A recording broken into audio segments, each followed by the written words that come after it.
was like, nah, you gotta call her over. Call her over here, because this cannot happen. On top of that, if y'all seen the way she looked like a white woman. Like, she looks like Camila Cabello. And even more so, like, Camila Cabello's nose is not even that slim. Her nose was a narrow, no lips, straight black hair, okay?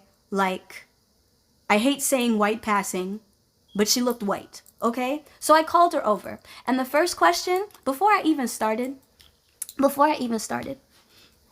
first question I asked was, I was like, hi, hey, I have a question. Are you black? And she was like, huh?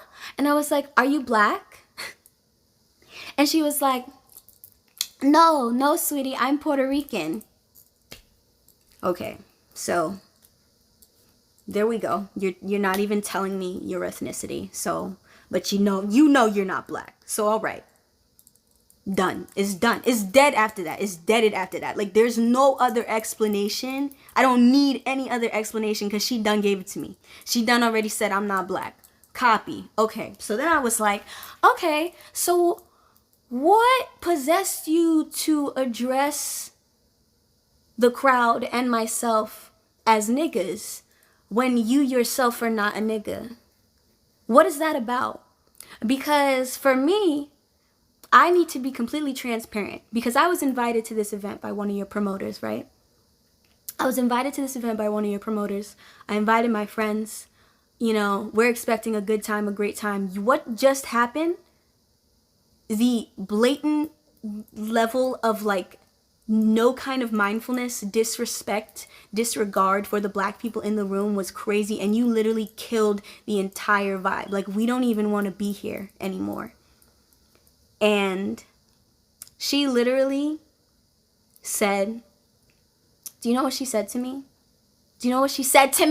She was like, I'm so sorry, but... Literally, when she said the but, my entire body was like, all right, so this is what you want to do, obviously, because that sorry is not genuine. I don't know why you would say sorry and then say but. What do you mean but, bro? You done answered the question. I asked you if you were black and you said no. So what more is there to give? Excuse me. She said, I'm sorry, but I grew up in Spanish Harlem, and you know, it was just always a thing. It's how we would always be. Mind you, everybody, I have a friend who is Latina and who grew up in Spanish Harlem, right? So she's right next to me. And she even looks she looks way more ethnically ambiguous than this girl does. But she doesn't, she knows that there's black in her, but it's definitely not enough for her to say that she is black. However, she's just like,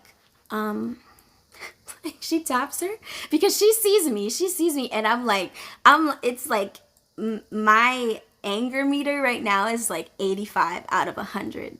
Like, I'm almost there. So she taps her and she's like, actually, I grew up in Spanish Harlem too. And it was just a thing where, like, if you weren't a black person, then you just don't say it.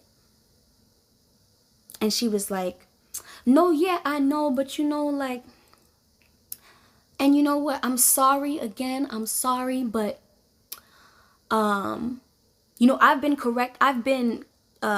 corrected on this before. Like, someone has had to call me out before, you know? And I was like, why are you telling me that? Wow, you are really digging a hole for yourself right now. It's not working. Now you telling me that you've said it before. Okay.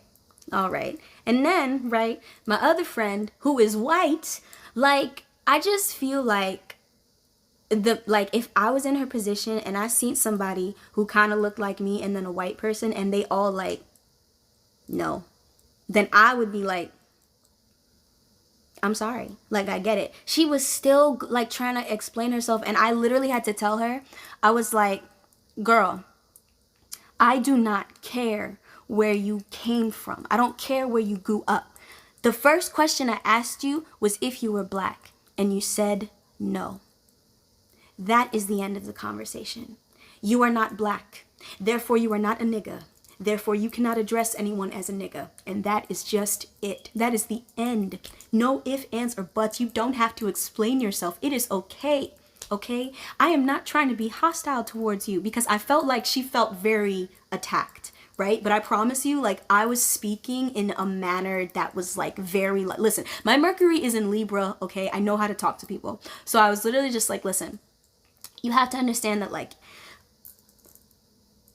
if somebody tells you, right, a black person tells you that they are offended by the fact that you address them as a nigga, you yourself are not a nigga, you have to understand that, like, there's no explanation to be had. Like, you simply just apologize and you move on. That's it. Like, bro, like, I don't even care about your life story, bro. Like, it's not about that. The point is that I can't take my black off, okay? The same way you can put your accent on and then take it off. Okay, the same way you can say nigga in a room full of white people, but you can't say it in a room full of black people. I can't do that with my blackness. So since I can't do that with my blackness, then you need to not call me a nigga, and that's really it. And she was like, I'm so sorry. Again, I really apologize. I did not mean to, offend you. And I'm just like, okay, whatever. And like, she started cleaning our table even though the drinks were full, and I was like, please leave the drinks alone, like, we're not done.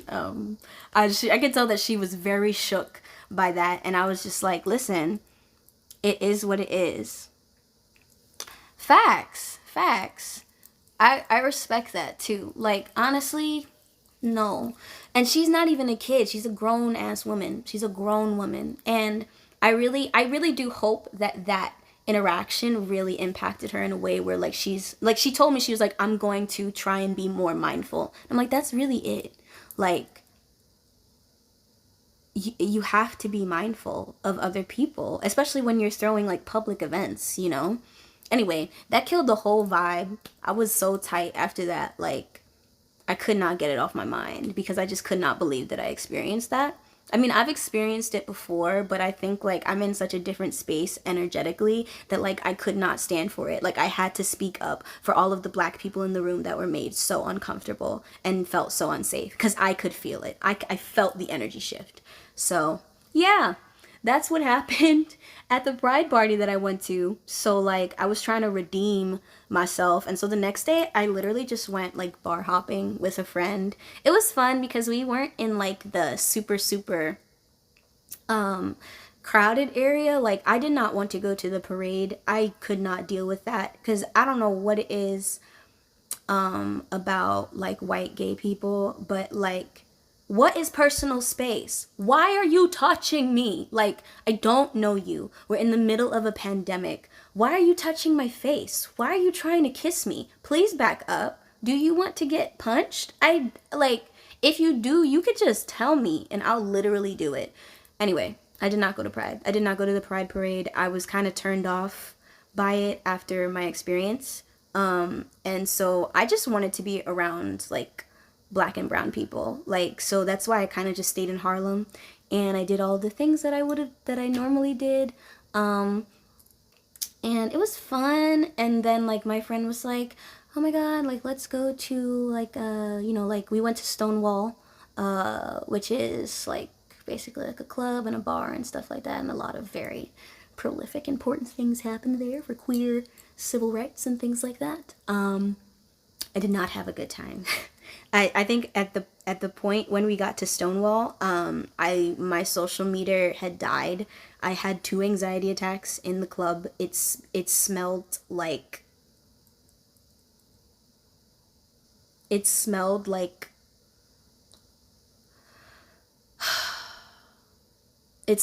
needed to go home. Like, that's what it smelled like. And I just wasn't having fun. And the music wasn't as good as I would have liked it to be. And it just made me realize that, like, I'm just gonna throw my own events. Like, I'm gonna throw my own events that are, like, actual safe spaces for people to just be themselves and not have to worry about, like, people being in their personal space. Unless, of course, that's what they want. Sing Call to Body. I finished singing. I'm done. I'm actually about to leave now. Anyway, I just wanted to tell you guys about my Pride experience. Make sure you follow me on Instagram if you're not already following me. I'm trying to kill this fly because it's been flying around my phone since the jump. Make sure you follow me on Instagram because that is when you'll know when I'm going live. Again, thank you guys for tuning into this. I love y'all. Thank you, Pip. Thank you, Rose. Make sure you guys have a good rest of the night or a good rest of the day. You did miss it. I'm sorry. I went a little bit earlier today. Listen, gotta make sure you follow me on Instagram. That is when you will know.